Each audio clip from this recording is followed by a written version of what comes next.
പുറപ്പാട് പുസ്തകം അധ്യായം 27. 5 മുഴം നീളവും 5 മുഴം വീതിയുമായി ഗദിരമരം കൊണ്ട് യാഗപീഠം ഉണ്ടാക്കണം. യാഗപീഠം സമചതുരവും 3 മുഴം ഉയരവും ആയിരിക്കണം. അതിൻ്റെ 4 കോണിലും കൊമ്പ് ഉണ്ടാകണം. കൊമ്പ് അതിൽ നിന്ന് തന്നെ ആയിരിക്കണം. അത് താമ്രം കൊണ്ട് പൊതിയണം.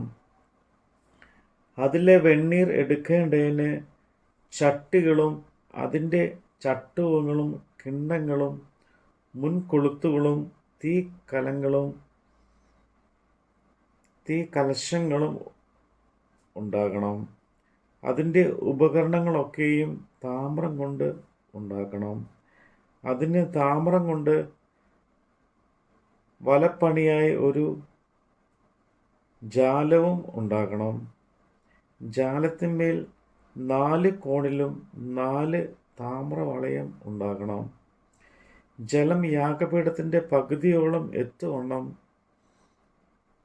താഴെ യാഗപീഠത്തിൻ്റെ ചുറ്റുപടികൾ കീഴായി വയ്ക്കണം.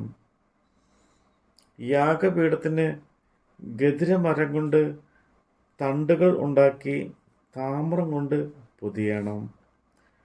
തണ്ടുകൾ വളയങ്ങളിൽ ഇടണം.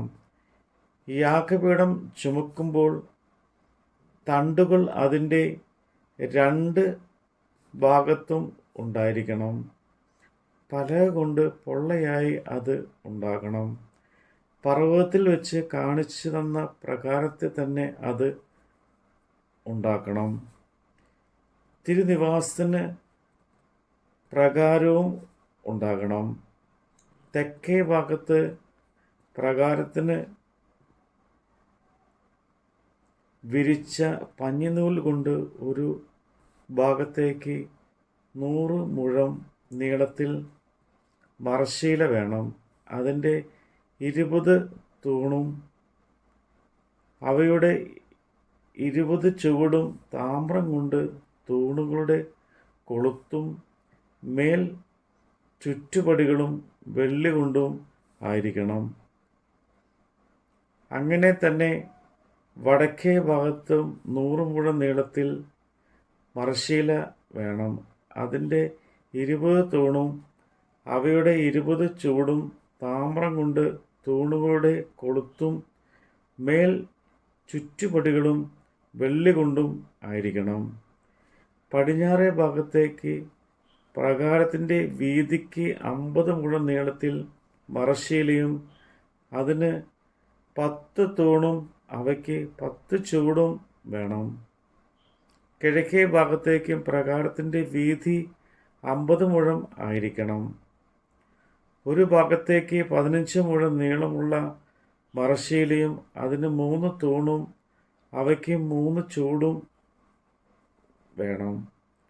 മറ്റേ ഭാഗത്തേക്ക് 15 മുഴം നീളമുള്ള മറശ്ശീലയും അതിന് 3 തൂണും അവയ്ക്ക് 3 ചുവടും വേണം.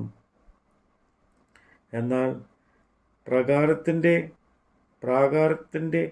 വാതിലിനു നീലനൂൽ, ധൂമ്രനൂൽ, ചുവപ്പുനൂൽ, പിരിച്ച പഞ്ഞിനൂൽ എന്നിവ കൊണ്ട് ചിത്രത്തയ്യൽ പണിയായി 20 മുഴം നീളമുള്ള ഒരു മറയും അതിന് 4 തൂണും അവയ്ക്ക് 4 ചുവടും വേണം.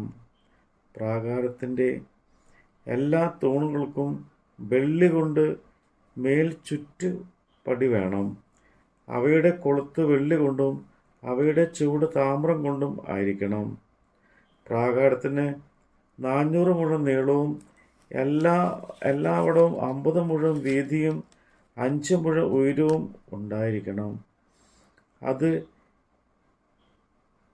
പിരിച്ച പഞ്ഞിനൂൽ കൊണ്ട് ചുവട് താമ്രം കൊണ്ടും ആയിരിക്കണം.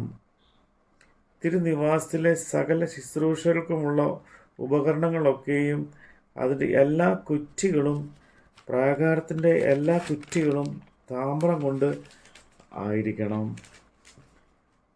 വിളക്ക് നിരന്തരം കത്തിക്കൊണ്ടിരിക്കേണ്ടതിന് സ്ത്രീ മക്കൾ വിളക്കിന് ഇടിച്ചെടുത്ത തെളിവുള്ള ഒലിവെണ്ണ നിന്റെ അടുക്കൽ കൊണ്ടുവരുവാൻ അവരോട് കൽപ്പിക്കുക. സമാഗമന കൂടാരത്തിൽ സാക്ഷ്യത്തിനു മുന്നിലുള്ള തിരശ്ശീലയ്ക്ക് പുറത്ത് അഹ്റോനും അവൻ്റെ പുത്രന്മാരും അതിനെ വൈകുന്നേരം മുതൽ പ്രഭാതം വരെ യഹോവയുടെ മുമ്പാകെ കത്തുവാൻ തക്കവണ്ണം വയ്ക്കണം. ഇത് ഇസ്രായേൽ മക്കൾക്ക് തലമുറയായി എന്നേക്കുമുള്ള ചട്ടമായിരിക്കണം. നമ്മുടെ കർത്താവിൻ്റെ വചനമാണ് നമ്മൾ കേട്ടത്.